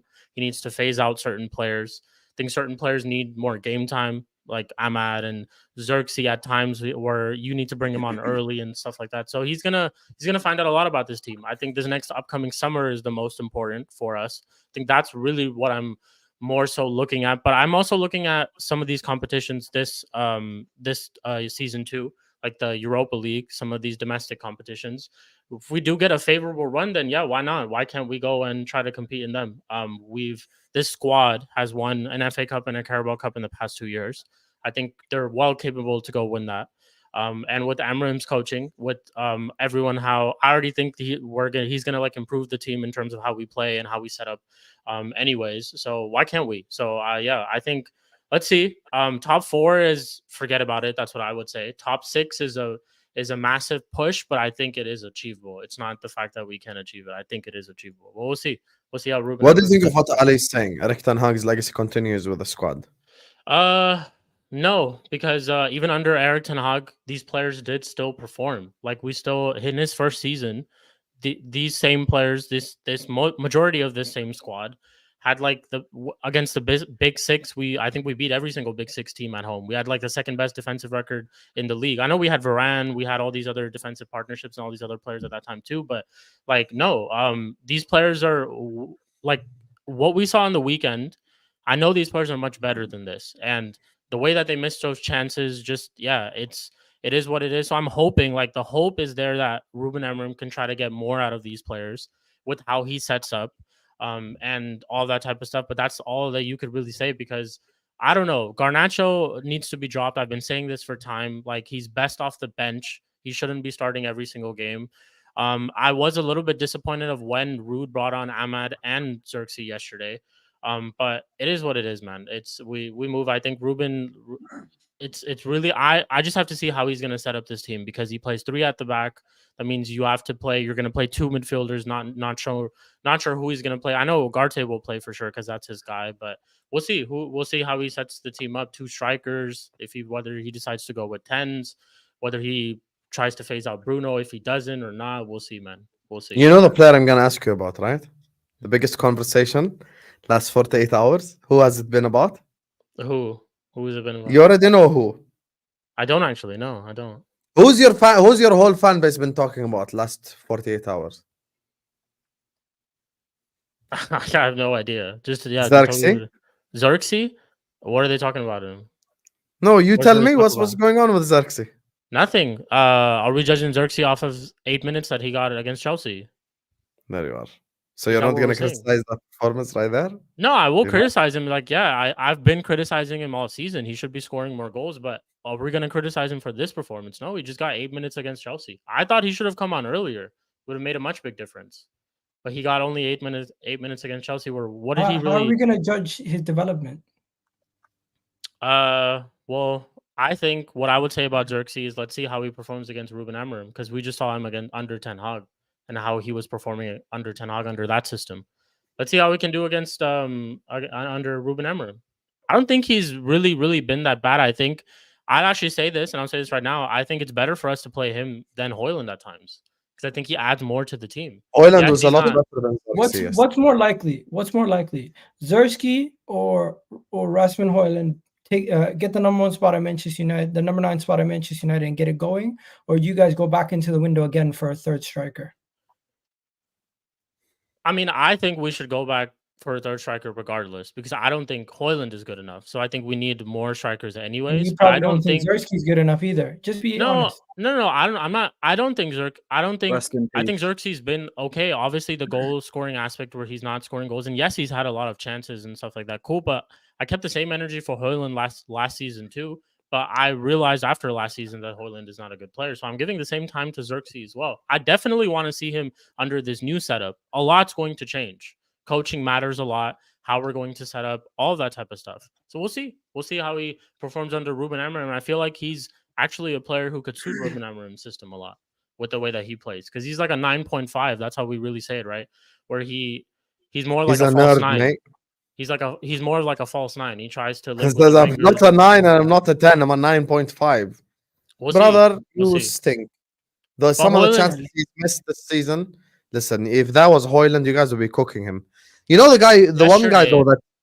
Go ahead. Yesterday, I thought he suited the game more, though. Yesterday, with what Højlund was doing on the pitch, I thought Xerxes 100% suited the game more, because Højlund was picking up the ball and holding it up in the midfield, Højlund not was doing good, anything I think. after that. No, he wasn't. I don't think Højlund was good. Who Didn't know was when your to release the forward? ball. I think our best attacker out of all front 4 was Rashford. Genuinely, I think Rashford. Yeah, was I the agree best with out you, of all but of he them. was taken Yeah. off unnecessarily. But again, he was shit. Like, he wasn't Can you talk to anything me about the worst spectacular one? too. The worst one, Garnacho. The worst one. Alejandro, yes, talk to Yeah, me, the brother. worst one. What's Bro, the explain. You have to Sam, what's to explain. talk about, bro? I've been saying this. He's not good enough. Argentinian Megan Rapinoe. That's what this guy is. He's just not good enough, bro. Like, he's shit. It's enough to be said. I'm tired of hearing all these mutants that he has on Twitter and stuff as well, hyping him up off of Did one you see the guy that said overhead he kick should goal that he should scored put against a- Everton? Yeah, like, Did you see the guy that said you should put a £1 billion release clause on Garnacho? bro, this guy's a fraud. He writes tweets and then he deletes it himself. Like, he's such a fraud. I'm tired of him, bro. This mentality, it's terrible. And I blame Ten Hag for this, because Ten Hag would select him week in, week out. Gave this guy like this mentality where it doesn't matter how he plays, he will just be selected. It doesn't matter, because it's Ten Hag showed favoritism to certain. You see at players the end where- when Diallo was running through and he didn't play the pass? Didn't exactly. That's what I'm saying. And just not other instances too. Oh, dude, that one that one part where Bruno laid it off to him and the way he hit the ball, that really pissed me off. Other chances too, where he just skying it across goal, like just terrible, man. His decision making, nothing improves with this guy at all. Shouldn't be anywhere near this team. He should be his best off the bench. And when we had him in our first season, when he was actually successful, that's what he was doing. That's what he was coming off the bench and scoring goals. The winner against Fulham or some other games where he scored. Like, Do you guys think there are some players that are just better as super sub, like the Trossard thing as well? Maybe that's how they're just suitable in that squad. Maybe that's just what their role is with all these other players that are around them as well. And sometimes you just have to realize that. And I think that's just what it is. But I think there still is a big issue. Like, who are we going to play other than that, right? We don't really have a lot of wingers, left-sided wingers for sure. Ahmad, Garnacho is really the rotation that it looks like are the players who get switched. So it's a problem that we have. Like, we don't have a lot of players. Who do we have up front? Strikers, Xerxes, Højlund. Wingers are really Ahmad. We don't have a Sancho anymore. We let him go to Chelsea. So yeah, it's just, who do we really have? So Sancho's Ahmad needs to overrated. start He ain't though. all that, I promise you. Still Just think give he it would. till now. From now till May, no one will care that you let go of Sancho. But It's you just give give Sancho some of those moments that he had yesterday against Chelsea. You don't think he does a lot better than what Garnacho No, I don't did? think so. You don't think he He does a lot would- better than what Garnacho did in some of those? Oh games? yeah, much better, much better. Better than Garnacho? What the fuck are we doing here, Sheikh? Of course but he's that's what better I'm- than yeah, so that's what Garnacho. I'm- What yeah, so kind of that's what I'm- shit-ass measuring stick is this? Okay, so Brother, that's what I'm Caicedo is saying. better than Garnacho, Yeah, Yaki. so- Well, Yaki. Yeah, so that's what I'm saying. We How's don't your have question? players. No, but how is your who- logic he's better than Garnacho? Of course No, he I'm is. not saying he's better than Garnacho, but you said, "Oh, Sancho's not that big of a deal." Of course, if we had a Sancho yesterday, it would have been a big difference. Anybody No, but other I than don't think you're Garnacho gonna would miss have been a him big from difference. in May time. Like in May time, you ain't gonna say, "Wow, well, if we had Sancho, blah blah blah." Like it's just your benchmark can't be Garnacho. That's like me saying, That's what I'm saying. I don't know. I'm not saying our benchmark is Garnacho. I'm just saying to the fact that if we had anybody other than Garnacho yesterday, we would have been fine. That like it would have been a different. you know what the we would have had a crazy thing different is? outcome. I'm just referring to Manchester yesterday. Manchester United have made more attacking signings than majority of teams. Who have been your signings lately that are attacking? Well, this season it's really just Xerxes, and we signed Ugarte in the midfield. But And you're not last year was Højlund. attacking. Last year was Højlund. It goes yeah. back to your recruitment. It goes back to your recruitment. How are you bringing in all these players that are supposed to be strikers with no idea how you're going to fit them all in the same team? You can't sign back-to-back windows with strikers and then have no idea how you can play with them, because that's just what it seems like. It just seems like you're trying to stockpile players, but you have no direction on how you're going to do it. At least Chelsea, when they sign all these players, they know they can maybe squeeze one guy in this position, another guy in that position. To you, it just seems like you just don't know what you're doing.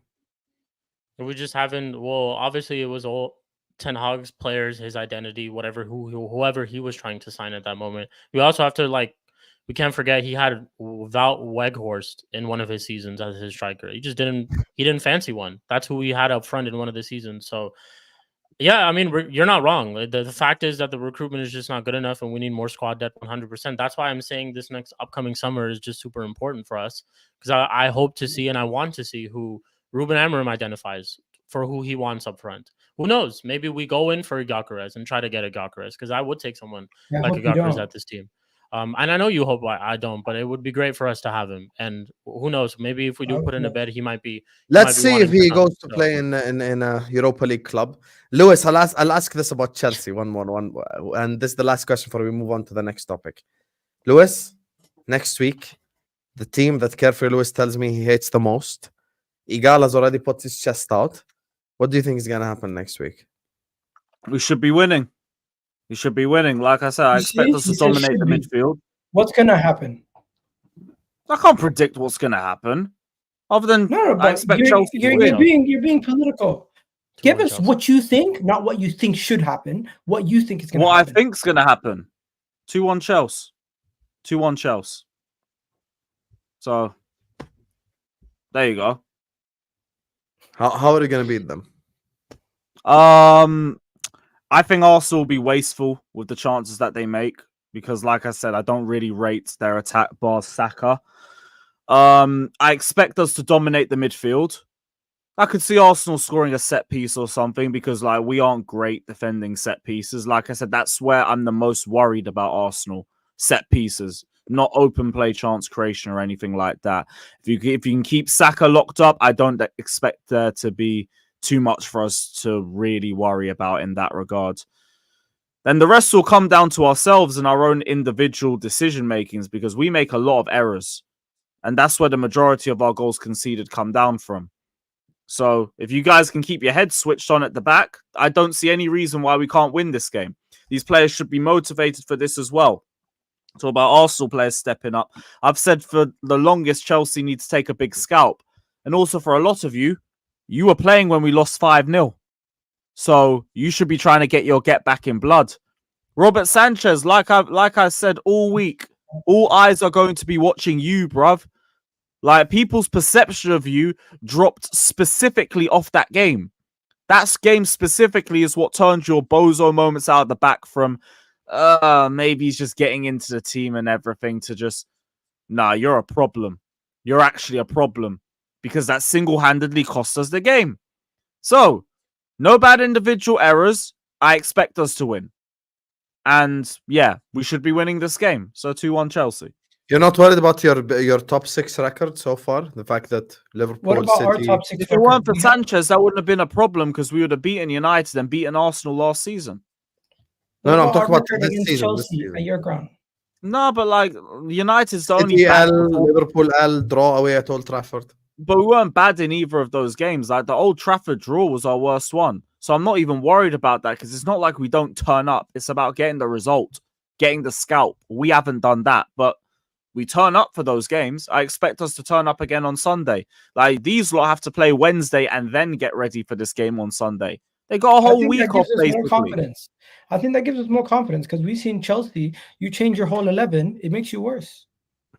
Doesn't make us worse. And for you guys, it's dependent on the result. You beat Inter, yeah, that's a great confidence building result for you. If you don't, pressure's still there. Even if we draw away to Inter, that's a good result. But it's not a victory. Depends on maybe the performance. You're you might have a taking bit moral more victories. motivation. Yeah, look at the One second. performance. One second. You're the same guy taking moral victories from Liverpool and Man City defeats.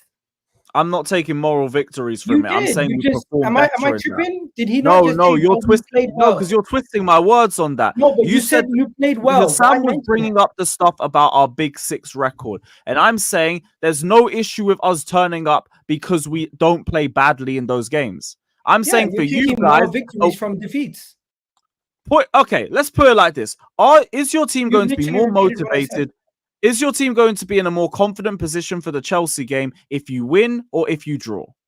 Regardless what happens versus Inter, we are going to be up for the Chelsea game. I never said you won't. I'm saying in terms of like pressure, you're going to feel a bit more confident going into the game if you come off a win away at Inter. That's the point I'm trying to make. Regardless what happens in the Inter game, the Chelsea game is a different competition. We still remember the Newcastle defeat.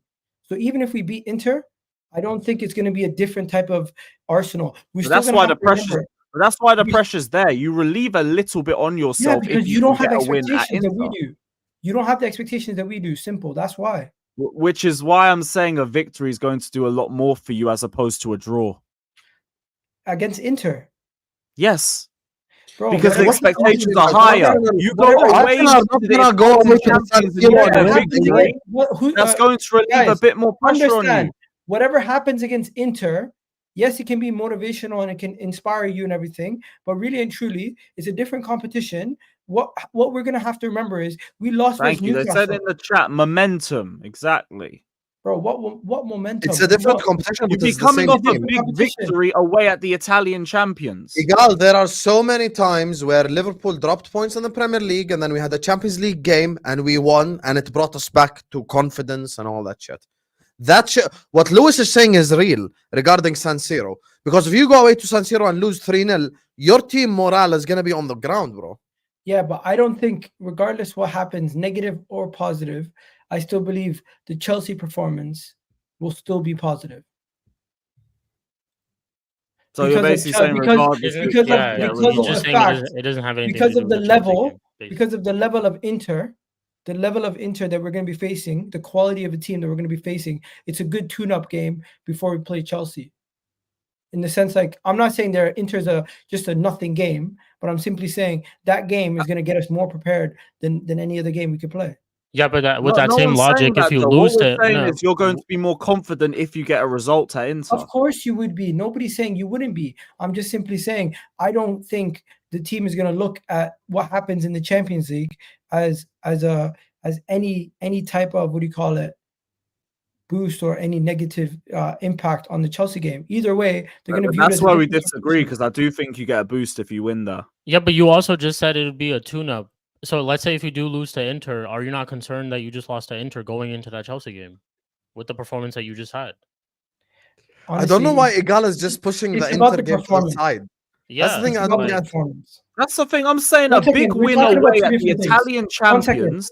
We're talking about two different things. I agree with you. If we have a negative performance or a positive performance, that can overtake. But my main Yeah. point is Chelsea being a team that's not as good as Inter. When we do play Inter, it's going to give us an opportunity to test ourselves against one of the top teams, and it's going to maybe give us more confidence versus Chelsea, regardless what the result is. Not regardless of the result, though. If you lose, like, that's going to set you back again.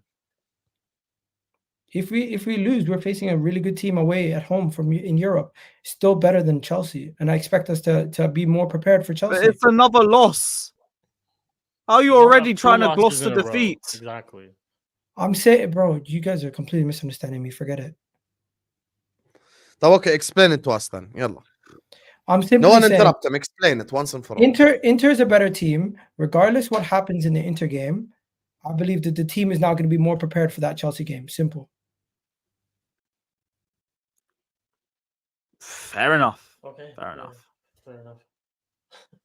So we're just going to go around in circles for another half an hour off that. Oh, boy. Where the hell did this guy go?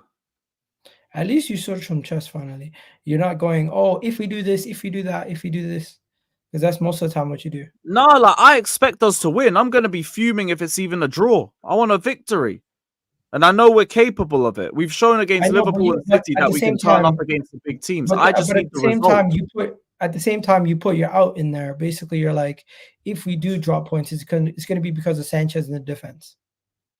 No, only because I said that last week and I got exactly what I predicted.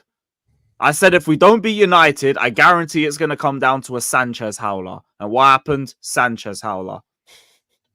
Just right there. That's why I ain't got no faith in him. And that's why I say it again. Like the last time we played at the Bridge. Everything was fine until what? Sanchez howler. Okay. So, listen, if it's not the Sanchez howler, I don't see any reason why we don't win this. Unless you guys are fair just... enough. We And didn't that's look like we were going to score. These That's all two are never gonna agree. Let me just do two of these super chats before we just go to the final section, because I know Shikh and Lewis got to stream on their channel, on Shikh's channel as well, on at oh my god, the time change at 10, and Egal as well is live at 10 with Mo. So listen, new tab. You guys already know the settings. One tab Shikh TV, one tab Egal Talks Football. Big up to my guy, who says we can always abduct Michael Oliver and extort PG Moel. Listen, Egal is probably the biggest conspiracy theorist in history of YouTube, and even he didn't say anything about the Arsenal Newcastle game because they were so shit. You can't even blame the ref. Like, you can't even say shit about the ref. They were that ass, bro. You know. So like, that's what I'd say. Also, guys, there's 650 people watching. We're at 270 likes.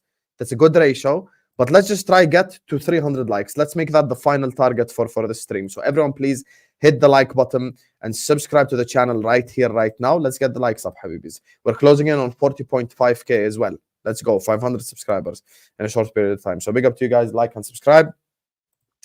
Does losing 4-0 to Inter be a good tune-up, is what Aditya says. If we play well and still lose narrowly, it's okay. It's a tune-up. But if Inter smash us 3 or 4-0, it's demoralizing.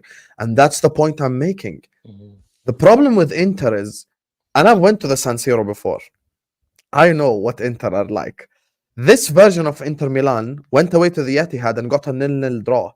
And actually, if they made 2 or 3 correct decisions, could have beaten City at the Etihad. This is not an easy game. I was asked this season, Shikh, Lewis and Egal will vouch, my 5 favorites for the UCL: City, Madrid, Bayern, Liverpool, Inter. Those are the 5 teams that are the favorites to win the UEFA Champions League. So if you're by definition going into the top 5 favorite teams to win a Champions League, you ain't just gonna bypass it like it means nothing. Lautaro Martinez was in the top 10 of the Ballon d'Or. Nicolo Barella is one of the best midfielders in world football, and I mean world football. Bastoni is one of the best center backs, probably the best center back in the entirety of the Serie A. Jan Sommer is a fantastic goalkeeper. Acerbi locked up Haaland in a Champions League final. Like, we cannot sit here and talk about Inter like they're just random nobodies. That is Arsenal's second toughest game this whole season. The reason why I don't say us is because it wasn't at Anfield. If it was at Anfield, I'd put that above Inter. But Inter, for me, are a tougher game than like whoever you play at home. So you cannot just disrespect Inter like it means nothing. We got my guy Jackie Lad, and this is the perfect segue to talk about my club, guys. Jacob was supposed to be here, but he was unfortunately sick today. So wish him a speedy recovery. Big up to Jacob. Alonso about LFC. I love it with all my heart, always, no matter what. My GOAT. He's not the GOAT. Steven Gerrard is. Jack, I'll slap you. And City fans think they can get him as a coach. Let's laugh. Listen, I'll be honest with you, bro. There are types of players that will forever be loyal. If you tell me Fernando Torres is going to manage Manchester City, I'll agree with you because he don't have that loyalty card. You get me? Alonso has it. Alonso is going to manage either Liverpool, Madrid, Bayern Munich, or a club that isn't the rival of these clubs. I'll give you a perfect example. Premier League. If Alonso manages Spurs, none of us would care as Liverpool fans. Liverpool and Spurs ain't rivals in any way, shape, or form. You get what I'm saying? So he's that type of guy. Like, I don't see him managing Man United. I don't see him managing Chelsea. I don't see him managing Manchester City. I don't see him managing any of these clubs. So listen, I love Alonso, man. And listen, this is the final segment here. Liverpool Football Club, ladies and gentlemen. You get me? So like, sub chat. We are closing in on 300. Yalla, let's get there. 15 likes away. Liverpool Football Club, Habibis. Liverpool Football Club. And listen, everyone already knows my opinions on my club. So let me get you guys' opinions on my club. And there's 2 people I'm interested in hearing. And it's not that I'm not interested in the third, but it's because they made 2 crazy takes.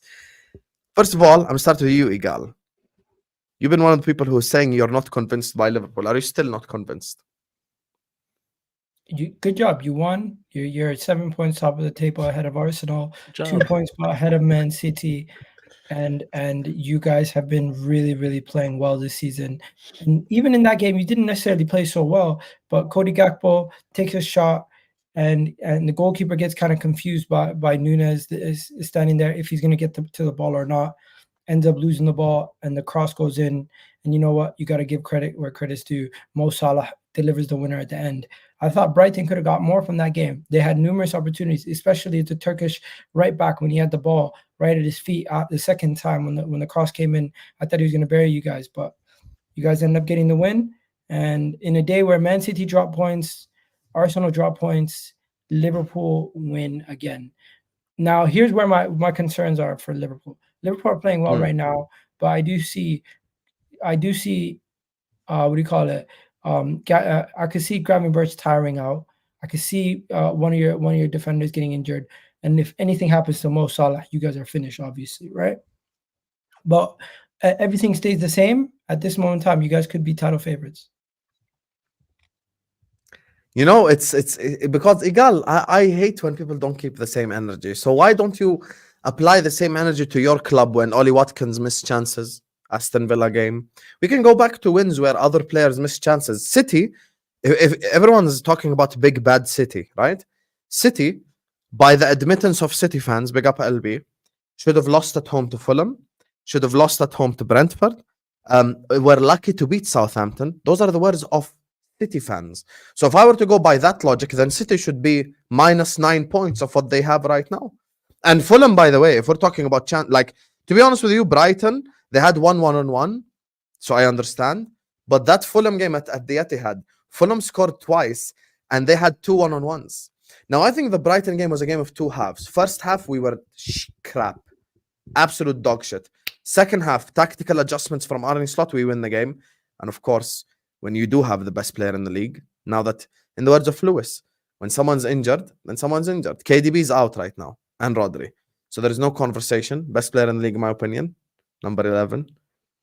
From the streets of Egypt. From the slums of Egypt. from the villages of Egypt all the way to Liverpool. You get me? Mo Salah, the Egyptian king. And this fraud in the bottom right. There was something you said in the group chat. You didn't say anything, Mr. Lewis. Why do you call him a volume player? Can you explain it to me? Can you explain it to me, Lewis? Oh yeah, I remember that. Oh yeah, volume was the wrong word. I just mean more like he's very good at having a bad game and then coming back and bagging a goal. Like that is the Mo Salah special in my opinion. And you saw that again on Saturday. It was I don't like, think he had a bad game though. first half, I didn't think he was very effective. I think he came into life a bit more in the second. But like First that's half, been the more whole my team thing with wasn't Salah. effective. Every time I see him have a bad game, just as I'm about to start cooking him, goal. Just like that. And it's like, this is why I wait till the 90th minute with this motherfucker, because he always just does that. He is the ultimate guy at tricking you and then bang, GA, just like that. So yeah, gotta give him credit for that Are one. you going to admit Gotta give he's him better credit. than He done it Hazard? again. I don't think he's better than Hazard, but if people want to believe that, I don't really have that much of an argument with them as I did a few years ago, because he's got the longevity for it now. So Before, my concession problem was speech. longevity. Man had like 3-4 years in trying to make the argument. No, now Give- he's got give like the concession 7-8. speech. Fine. Concession speech. You admit it finally. Not admit it, but I think he's up at that level where if people want to have that argument, fairs, you got an argument now. A few years ago, no. I actually no. I hear where Lewis is coming from, because I do think Gerrard is better than Lampard, but I do think it's an argument. I don't think Yeah, it's and like, I don't think someone's an idiot who thinks Salah's better than Hazard now. A few years ago, I would have genuinely thought that. And you wanna know why he doesn't think it's an idiot? He's an idiot anymore, because Mo Salah is actually better at a lot of technician-related football traits, like playmaking, stuff Yeah, like he's got that. yeah. Like the first half as well, he did, even though he didn't have the best of games, he still created the most dangerous chance of the game when he played it through. And Nunes and Soboslai decided to play who's dumber than the other, and it ended up just. You know what I think is going to be, I had want to talk Hisham? about Soboslai. There are two Hungarians who watch me. Big up to Soboslai. You get me, guys. I don't want to get banned from Hungary as well. Get me up. Listen, big up Hungary. You got banned? But all I'm gonna say is I don't even know what to say about this guy anymore. Big up Hungary. You get me? Big up Hungary. But here's the thing, though. Big game players and big players anyway win you games. And it's funny because what's the first person you mentioned, Egal? Hazard. Hazard was capable of winning Chelsea games. Haaland has won City games this season. And this is why I'm not going to hold it against the team because I have a guy that can win me a game. That's a positive. That's not a negative. That's not like, oh, yeah, listen, I'm saying this right now. If Mo's injured for any period of time, we are fucked. I agree with Egal 100%. But he's just an unbelievable player. And I think he's getting better with age. Now, his tweet, to be honest with you, is a little bit worrying because it looks like a goodbye message. I'm not even going to deny it. But this is where I'm gonna start a pathway from hell war against everyone involved at my football club if this guy doesn't get an extension. And you want to know why? And I'll tell you why. It's because of the three people on the panel. These three right here, in all of their respective games, if you take out the right winger and insert Mo in their team, they win the game. Including shit football Arsenal. Because this guy can win you a game out of nothing. He creates a chance out of nothing. He scores a goal out of nothing. And this is he's a difference maker. And I feel like difference makers in the league are not easy to find. Difference makers is like someone who can win you a game when the chips are down, when you're drawing 1-1, when you're shit. You know who used to have a lot of them? This guy right here. Like 15 years ago. Not anymore, but 15 years ago, he used to have a lot of players like this. Wayne Rooney was a difference maker. Cristiano Ronaldo. Rio Ferdinand was a difference maker. They had keepers who were difference makers, by the way. Let's get that in. They had Ronaldo, difference maker. Tevez, difference maker. Berbatov, difference maker. Yeah. These are the players. Football games are won in moments. And yesterday, I went back and I calculated. Out of the 13 Champions League and Premier League games we played this season, Mo was actively involved in winning us 9 out of 13. 9. So you have to remove the one loss to Forest. So that game we lost. So now it's 9 out of 12. You've got, and I went back yesterday and I calculated it. Because obviously I had to speak about us not giving him a contract as the worst decision in football history. Because you can't replace something like this with these. Ipswich, Brentford, Man United, Wolves, Bologna, Chelsea, Leipzig, Arsenal, and Brighton. That's the 9 games. 9 games, he's either involved either by creating the dangerous chances or scoring or doing something. And listen, you can't replace that. Lewis hasn't had a good striker since Diego Costa, and they've bought a lot of them. Like people think you can just replace. Like you can't just replace, bro. Like this is the thing. This is the thing people don't understand. You can't just replace someone, and magically someone appears, or suddenly all of the others. In the league, Hussam? Say that again. Sorry. Who do you play next in the league? Aston Villa at home. Hey, they just got slapped up by Spurs 4-1. I can't lie to you, I'm a lot more confident. Yeah, I expect you to beat them. We have Leverkusen tomorrow in the UCL, but then the next game is Aston Villa on a Saturday. I expect you to beat them also. I agree with you though. This is where you will drop points away at Brighton. This is where I question FSG.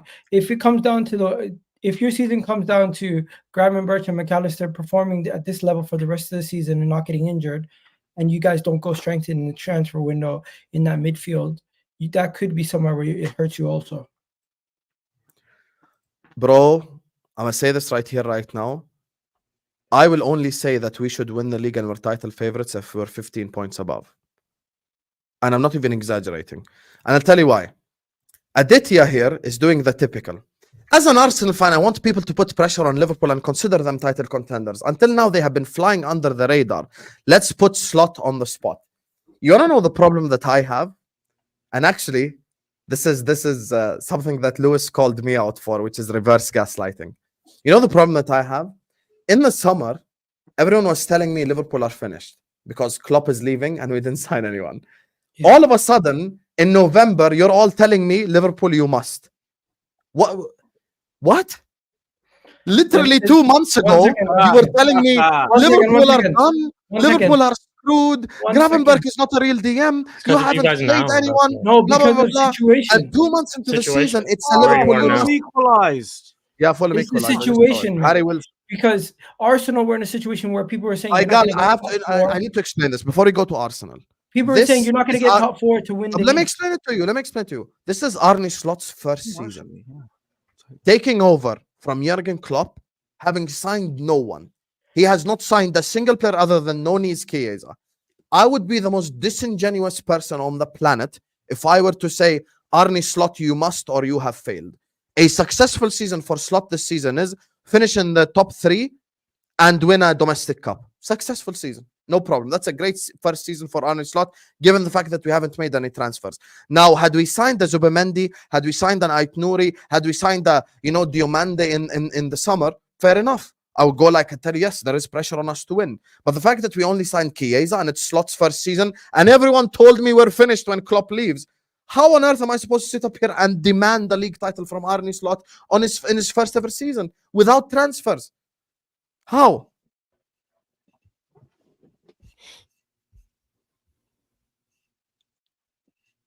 I hear it. Exactly. There's an Arabic saying, الصمت علامة الرضا, which means silence is the response of someone who just accepts what you say. خلاص. Now they hear my perspective. I'm the leopard. Imagine I come to Lewis after telling him he's finished in the summer and tell him you're gonna win the league, man. I'd be the biggest fucking what? Lewis would be like, what is wrong with this guy? You cannot do that. Yeah, that's what I'm saying. You can't do this. That's what everyone told me. I'm finished, and 2 months into the season, I must win the league. The fuck is wrong with you guys, man? Let me live. Let me live. It's not first season. It's fucking November. Can everyone relax, please? We're not under pressure to win anything. Carabao Cup, maybe. That's it. Arsenal. The conversation might change in a month or two's time, though. Yes, but what did I say? If we're 15 points above and it's like February, I would obviously then the expectations change. But right now, fucking 7 points above in November, you must. Not even 15. I'd say if you're within touching distance or top by January-ish, might have to have that conversation. And if we sign players, I get it. Yeah, of course. If you guys sign players, yeah. Mm-hmm. Yeah, if we sign players, 100%. That's like Egal saying, let's say Arsenal lose to Chelsea next week, and you're 7 points behind Manchester City. But then January 1st, Arsenal sign Gyökeres. Like, obviously, you're going to have some form of hope that you can pull that back. And that's my point. Winger also. Yeah. We need a left. Arsenal couldn't replace Henry, so Salah goes, we are done. I do agree with this. Lewis hasn't seen a winger 10% of Hazard since Hazard left his football club. And I would say he hasn't seen a striker nowhere near as good as Costa as well. Players like They this, gave and Hazard's number to William I haven't seen a winger immediately. I since was Ronaldo left. insulted. Yeah, I haven't seen. he hasn't seen a winger since Ronaldo left, or a striker since Van Persie left off his level. Yeah, This like guy Van ain't Persie seen a player like No, Henry's level. Aubameyang was good. You would compare Aubameyang to Henry? That's crazy. No. I'm saying you said RVP. No, RVP won us a league No, title. yeah, though. United, I'm saying. Oh, okay. Bro, Yeah. this guy last 10 years, his best striker is fucking Romelu Lukaku or Memphis Depay. Where are we going? with RVP this? said at your club for 10 years, didn't win anything, came to our club next year, won a league title, man. See, difference. Yeah, Egal because just you haven't- catching hella strays. you haven't won Egal anything just since. catching hella strays. Yeah, you haven't won anything for 20 years, too. It is what it is. Yeah, man. you know something? Yeah. A long time ago, there was a rapper who made fun of somebody for their age. He made fun of Jay-Z. Now that guy's older than what Jay-Z was back then. I think it was the game. So the game is the game. You don't want to get caught by it. So you just told me that we haven't won anything in so long. I'm just I saying know, the but same I'm thing telling again. you, Yeah. I'm telling you, quickly, it could be you in this situation.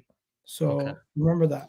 All right. Okay. Well, I do. Yeah. This all is true. And to be fair, You're we have halfway seen there. your club with Mourinho, with all these guys, and you know you were right. Hey, unsuccessful. we had our worst ever season last year. Worst ever season, and we still lifted more trophies than Arsenal, man. It is what it is. It's different levels, man. And what did it get Level you? to this shit.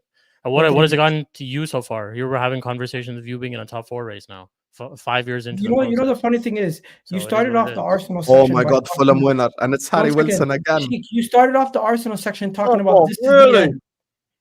Just say Ah, these are expectations from your team. Jordz. Ah, Your fans have been He saying. started the Arsenal section by talking about this is the end for Arsenal. When It is did the that end. start?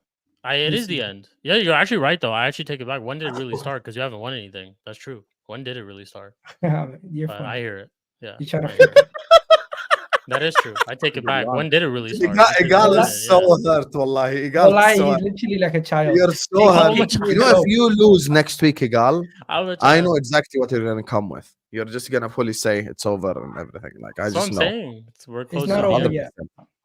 He could be right, but it depends on the result next week. That's all I'm saying. Listen, the thing about Arsenal is we're always one result away from a meltdown.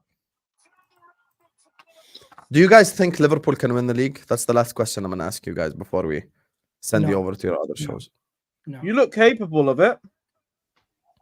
As much No. as it hurts me to It's say a long it, season. yes, I think Liverpool. There are will be a capable of winning point this again league. in Yes. this season where Arsenal and Liverpool are level on points. It hurts though. Fuck that, man. But give me percentages because I've asked you percentages before and I knew your answers from the past. 3 clubs: Liverpool, Arsenal, and Man City. Give me the percentages, Sheikh.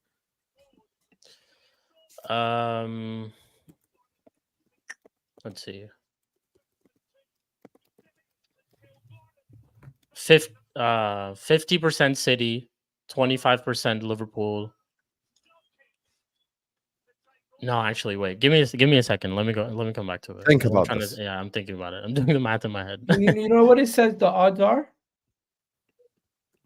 What are they? Let me check right now. Lewis, what's your percentages? What the hell? Mine's changed a bit. I'm going to go 60% City, 30% Liverpool, 10% Arsenal. I actually have Liverpool finishing above Arsenal now. Oh, fair enough. Sheikh? Yeah, I'd say 50% City, 25 to Arsenal and to Liverpool. That's what I would say. Oh, equal odds. Fair enough. Yeah. Mhm. Egal, what's your percentages?